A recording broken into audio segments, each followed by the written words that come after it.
Hello, I'm Lorie Fridell, here to explain the difference between explicit bias and implicit bias. Now, explicit bias is generally what people think about when they think about a person with bias and prejudice. A person with explicit bias categorizes individuals and links those categories of individuals to stereotypes.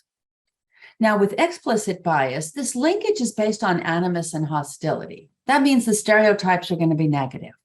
This person does not like these groups. Now, these stereotypes in the person's head can impact both perceptions and behavior, producing discriminatory behavior.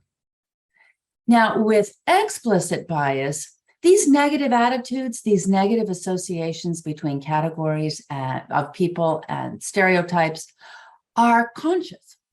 And to the extent that discriminatory behavior is produced, the person doesn't care, or it's intentional. Now, with implicit bias shares some characteristics with explicit bias. With implicit bias, we still categorize people, we put them into groups, and we link those groups to the characteristics that we've come to associate with those groups. But these linkages aren't necessarily based on animus and hostility.